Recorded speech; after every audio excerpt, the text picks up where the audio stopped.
Bonsoir à tous, bienvenue au journal de ce dimanche soir. Bonne fête de Pentecôte à toute la communauté chrétienne. Dans les titres de l'actualité, demain mardi 10 juin 2025 démarre l'examen du brevet d'études du premier cycle BEPC sur l'ensemble du territoire national. Au total, 128 893 candidats, dont 64 209 filles, vont à l'assaut de ce diplôme. À la veille de cet examen, la ministre des Enseignements secondaires, techniques et de la formation professionnelle s'est adressée aux candidats, aux acteurs du système éducatif et aux parents d'élèves. Vous l'écouterez dans un instant. Descente de 3 ministres conseillers du gouvernement, Jacques Ayadji, Janvier Yarouedéou et Paulin Benou, sur certains travaux routiers et d'assainissement en cours dans les départements de l'Ouémé et du Zou. Objectif, constater l'évolution de ces chantiers. À suivre les détails de cette descente. Et puis, nous parlerons en fin d'édition de cette cérémonie de remise d'équipements et de matériel à plus de 500 bénéficiaires des interventions du projet de stabilisation économique et de cohésion sociale PSEC à la FIA mise en œuvre par le Fonds régional de stabilisation et de développement de la CEDEAO. À nouveau, bonsoir et merci de nous rejoindre sur Canal 3 Bénin. On démarre par cette actualité. 128 893 candidats, dont 64 209 filles, prendront dans quelques heures le chemin de leurs différents centres de composition pour affronter les épreuves du brevet d'études du premier cycle BEPC session de juin 2025. À la veille de cet examen prévu pour demain mardi sur l'ensemble du territoire national, la ministre des Enseignements secondaire, technique et de la formation professionnelle s'est adressée aux candidats, aux acteurs du système éducatif et aux parents d'élèves. Voici l'essentiel à retenir de son message.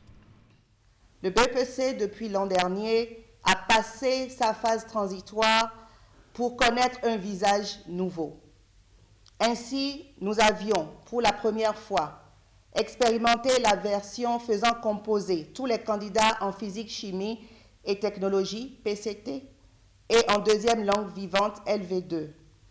Cette première expérience a permis de relever la force et la détermination de nos candidats quant à l'amélioration de leurs compétences scientifiques, garantissant leur meilleure insertion dans ce monde d'évolution technique exponentielle. C'est à ce titre que ce mardi 10 juin, sur toute l'étendue du territoire national, nos enfants des classes de 3e, les candidats libres et les personnes en situation de handicap composeront l'examen du brevet d'études du premier cycle, session normale de juin 2025.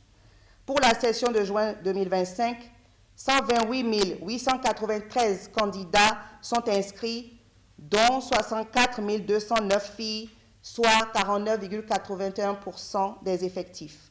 Ce chiffre marque une progression de 3,1% par rapport à l'année 2024. Preuve de la vitalité de notre système éducatif et de l'engagement de tous les acteurs à favoriser la scolarisation inclusive. Je tiens à féliciter les enseignants, les chefs d'établissement, les partenaires sociaux et l'ensemble des équipes pédagogiques pour leur travail remarquable tout au long de l'année. Je remercie également les parents pour leur accompagnement constant. Je voudrais surtout rassurer chaque candidat, chaque parent. Toutes les dispositions ont été prises pour garantir un examen sécurisé, apaisé et équitable sur toute l'étendue du territoire national. L'État, sous le leadership du président de la République, reste pleinement engagé pour l'excellence dans l'éducation. Chers candidats, par ma voix, le gouvernement vous adresse ses meilleurs vœux de succès. Vous portez l'avenir de notre nation. Faites honneur à vous-même, à vos familles et à notre pays. En titre également, comment évoluent certains travaux routiers et d'assainissement en cours dans les départements de l'Ouémé et du Zou. Pour s'en imprégner, 3 ministres conseillers dans différents secteurs, Jacques Ayadji, Janvier Yarouedéou et Paulin Benou, étaient sur le terrain. Suivez les détails de cette descente dans cet élément. 3 ministres conseillers sur le terrain dans les départements de Lomé et du Zou pour apprécier le niveau d'avancement des travaux engagés pour la mobilité des populations. Parmi ces travaux, il y a l'implantation d'un pont métallique à Sagon dans la commune de Wenhi. Selon le plan de l'entreprise, les travaux de ce pont doivent démarrer courant juillet. C'est ce qui est prévu. Courant juillet et début août, à cause des crues. Ce pont est d'une importance capitale parce que reliant la commune de Wenhi à celle de Zanyanando, de Kové, pour aller vers Zapota et Zobodome. Et le chef de l'État, le président Patrice Talon, a compris son importance et a intégré la construction du pont métallique de Sagon donc dans le programme d'action du gouvernement. Alors, ça devrait se terminer pour le mois de décembre 2025 et le responsable de suivi vient de nous confirmer qu'il en sera ainsi. Avant l'arrondissement de Sagon, les 3 ministres conseillers ont fait des arrêts à Misrité, Dangbo et Bonou, où des ouvrages d'assainissement et surtout la réhabilitation de la route Misrité-Pédikpo sont en cours. Cette descente a été bouclée sur l'axe Boycon-Tindji. Cette visite était très opportune. Elle permet, d'une part, de remercier le chef de l'État qui a accepté de nous faire une voie bitumée dont l'épaisseur, vous aussi vous l'avez constaté, de mon existence je n'ai jamais vu. Mais cette sortie nous a permis d'écouter la population qui a posé un certain nombre de problèmes. Cette descente nous a permis de régler beaucoup de problèmes sur chacun de ces chantiers. Et moi, je n'ai pas de doute de mettre en doute les engagements des entreprises. Il faut les prendre au mot et il faut prendre date avec eux. Satisfaits de ce qu'ils ont vu, les 3 ministres conseillers promettent revenir très prochainement pour voir si, entre-temps, les travaux ont évolué dans le sens de ce qui est prévu.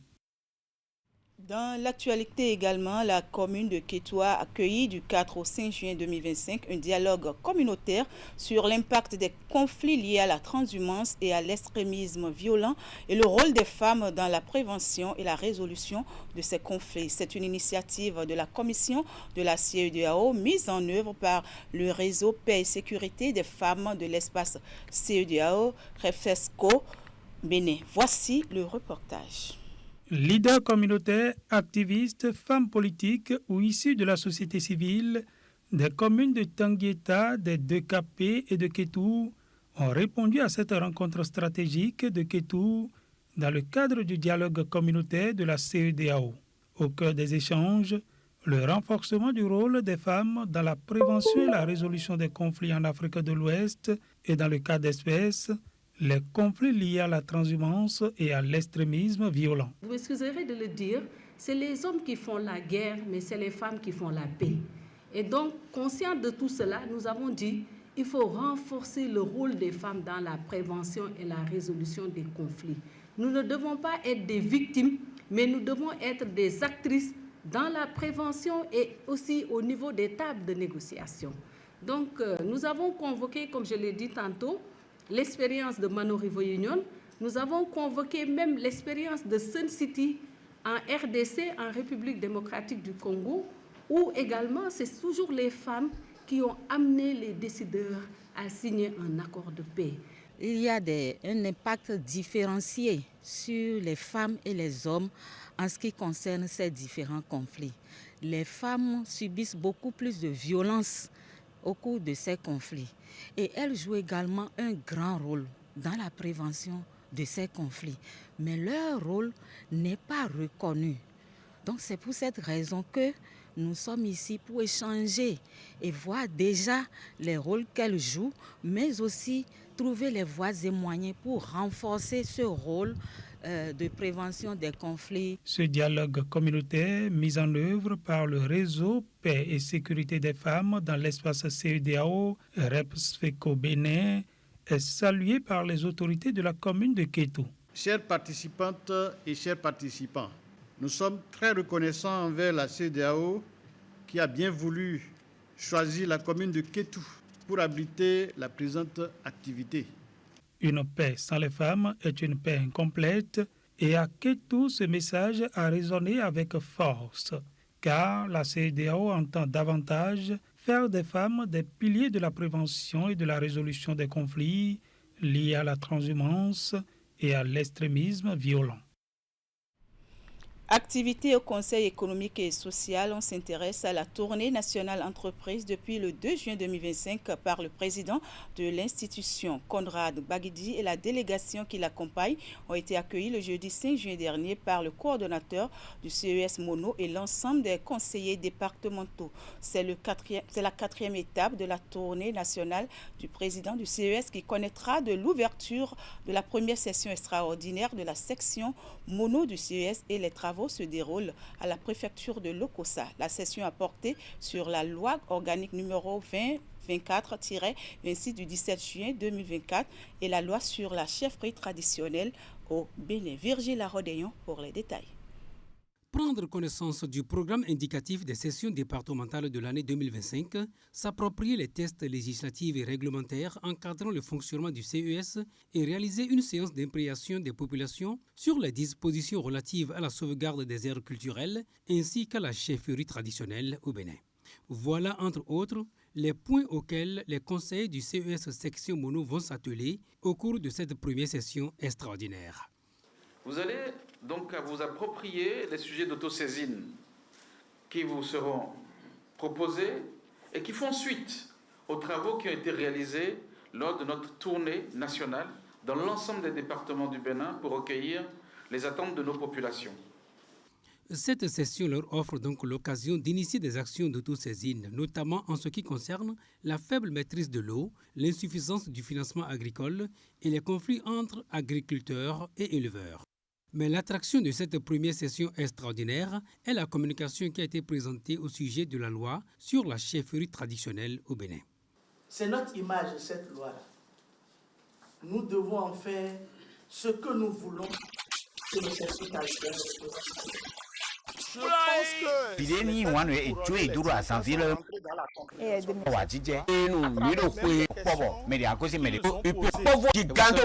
que lorsqu'on est dans le doute, la première réaction qu'on peut avoir, c'est de s'opposer.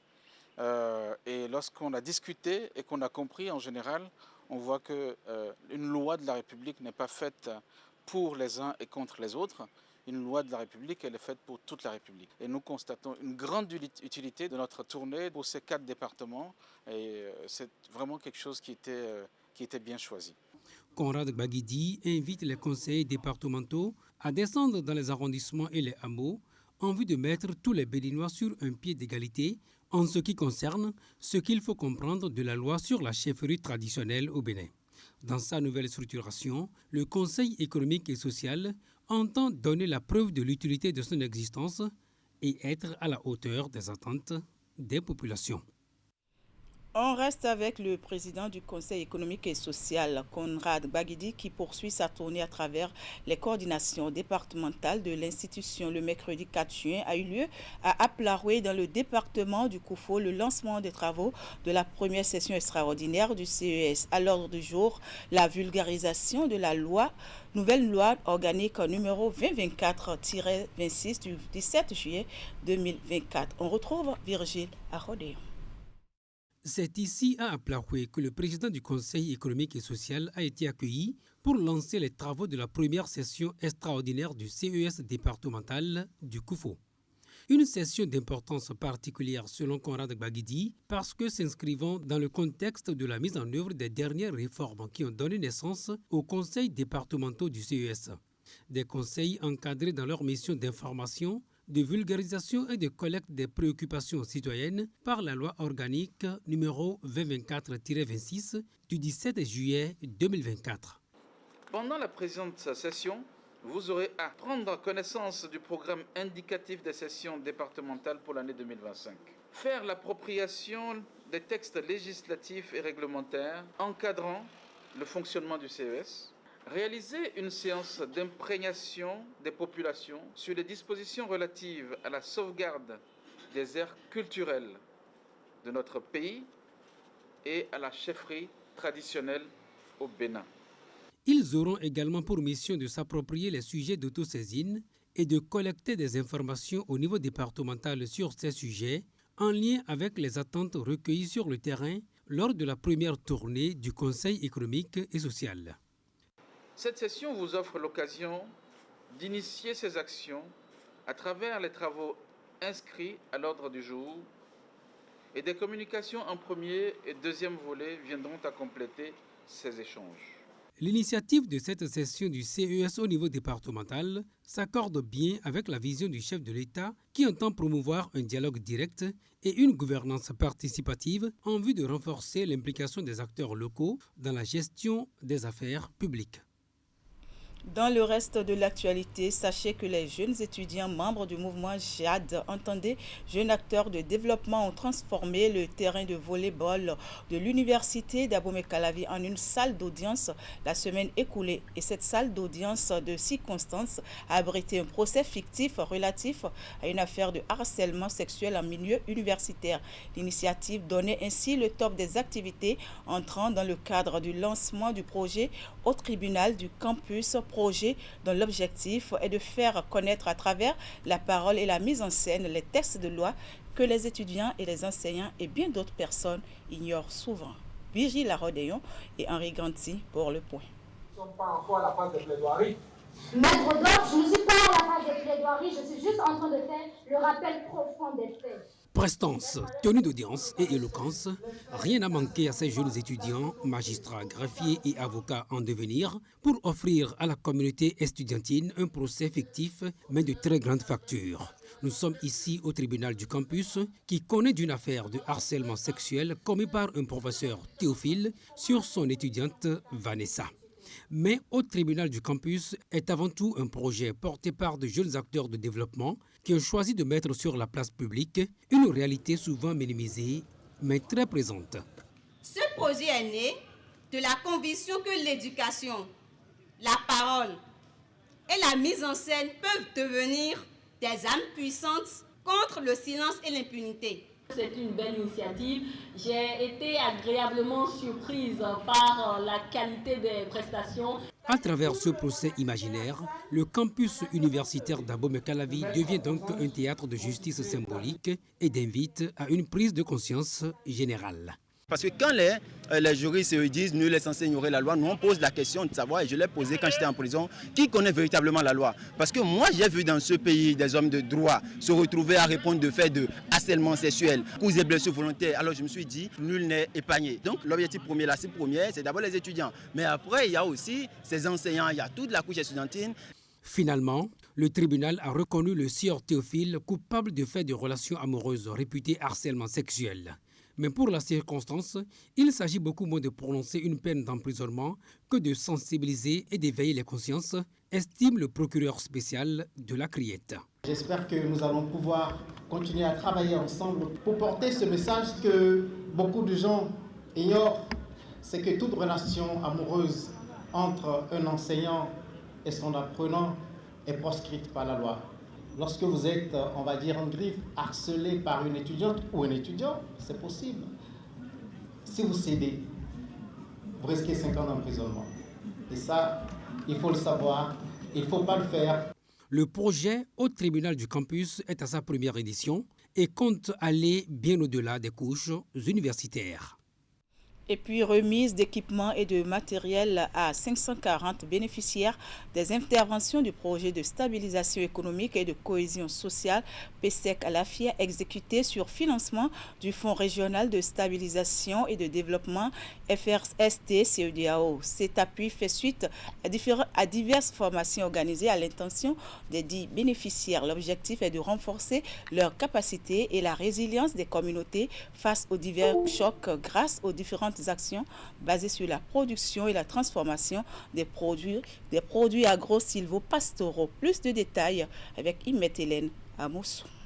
Le lot d'équipements et de matériel est acquis dans le cadre du projet de stabilisation économique et de cohésion sociale PSEC à l'AFIA. Il est ici officiellement remis aux ayants droit après diverses formations organisées à leur intention. Ceci grâce au Fonds régional de stabilisation et de développement FRSD de la Communauté économique des États de l'Afrique de l'Ouest, CEDEAO. La cérémonie de remise officielle de matériel et équipements aux micro-entrepreneurs et aux jeunes promoteurs est porteur de messages pour nous, celui de contribuer aux efforts du gouvernement du président Patrice Talon dans la mise en œuvre de la politique nationale de l'emploi. Avec pour objectif principal de renforcer les capacités des bénéficiaires et la résilience des communautés face aux divers chocs grâce aux différentes actions intégrées sur la production et la transformation des produits agro-silvopastoraux, PSEC à l'AFIA est dans sa phase pilote. Le projet couvre 15 communes des départements de la Takora, de la Donga, puis les collines qui accueillent cette cérémonie de remise. Le Fonds régional pour la stabilisation et le développement ambitionne de donner à nos communautés les moyens de se relever et de prospérer. Il traduit une approche participative où chaque voix compte, où chaque action a un impact. Pour nous, le PSEC à l'AFIA que nous célébrons aujourd'hui n'est pas qu'un programme, il est une espérance, une réponse concrète aux défis qui fragilisent notre région. Piloté par Vétérinaires sans frontières Belgique et mise en œuvre par des ONG locales, PSEC à l'AFIA a démarré en juin 2024. La période d'intervention est de 18 mois avec pour cible 3750 micro-entrepreneurs et jeunes promoteurs. Aujourd'hui, nous sommes ici pour assurer la remise officielle des kits aux 140 micro-entreprises et 400 femmes et jeunes transformateurs identifiés parmi les bénéficiaires à cet effet. Les jeunes et les femmes bénéficiaires ont été identifiés sur la base de critères transparents et chaque kit remis est adapté aux réalités de leur projet et de leur territoire. Pour une véritable autonomisation des bénéficiaires, il est intégré une phase de diagnostic, de formation et de suivi au projet. À travers le présent appui, il est attendu que ces micro-entrepreneurs et jeunes promoteurs usent de leur dynamisme et créativité ainsi que de leur sens de responsabilité pour impulser un développement durable dans les communautés cibles. Et pour finir, célébration de l'Aïd el-Kébir, on en parle encore. Les fidèles musulmans des villes de Boïkon et d'Abomey étaient également en fête. Les festivités ont démarré par la traditionnelle prière sur les places Idi. Le moment d'invocation s'est soldé par l'ultime acte qui caractérise cette célébration, l'immolation des béliers des imams des mosquées des deux villes. Des autorités politiques ainsi que des dignitaires et représentants d'autres religions ont également préparent à ces séances de prière. Ensemble, ils ont prié pour la paix et les dirigeants de ce pays. À la fin, quelques-uns se sont confiés à notre équipe du bureau régional de Boïkon. On les écoute ici au micro d'Imet Hélène Amoussou et Georges Baudoun. L'homme a besoin toujours de prier Dieu, de sacrifier pour lui. C'est ça qui va nous amener, nous donner la paix dans notre soyez dans nos cœurs, dans nos pays. Que Dieu nous accorde la paix dans notre pays. C'est ça qui est essentiel. La croyance aujourd'hui, ce n'est plus comme ça se passait au temps des prophètes. Parce qu'il faut voir les preuves, par exemple. Mais nous devons prendre les leçons. C'est des leçons. Et raffermir nos cœurs. Surtout l'amour du prochain. L'amour de Dieu et l'amour du prochain. C'est ça surtout. Nous avons prié que ces sacrifices, qu'ils les acceptent en signe de reconnaissance et de gratitude pour tout ce qu'il fait pour nous et pour le Bénin tout entier. Qu'il nous garde dans la paix, qu'il nous accompagne dans l'accomplissement de notre mission, qu'il veille sur nos dirigeants. Si un événement de si grande taille se célèbre aujourd'hui, il ne faut pas que je reste en marge. C'est ce qui a conduit, mais pas dans cette place, cette grande place pour la fête de la Tabaski. Ce qui est prêché aujourd'hui, c'est la foi. Si nous sommes en quelque chose, dans n'importe quelle religion, ayons la foi et pratiquons ce que Dieu nous demande, ce que les divinités nous demandent. Vous avez écouté le président de l'Union islamique, qui est l'imam de la mosquée centrale de Boïkon. Il a prié pour tout le monde entier, pour l'Afrique et surtout notre pays, le Bénin, pour que les quelques mois qui nous séparent des élections, des joutes électorales, que tout se passe dans la convivialité, dans la paix, dans l'allégresse, comme on a l'habitude de le faire dans ce pays. Des imams des 77 communes ont reçu des instructions fermes. Nous leur avons demandé de prier beaucoup afin que les terroristes qui sont au nord, que ceux-là abandonnent notre territoire. Deuxièmement, d'ici quelques mois, nous allons rentrer en pré-campagne des élections de 2026. Nous leur avons demandé aussi de prier beaucoup, afin que ces élections se passent sans violence, dans les meilleures conditions. Voilà, mesdames, messieurs, c'est la fin de cette édition. Merci de l'avoir suivi et merci également à toute l'équipe de préparation, de réalisation et de diffusion. Agréable soirée et excellent début de semaine à toutes et à tous en compagnie des programmes de Canal 3 Bénin. Au revoir.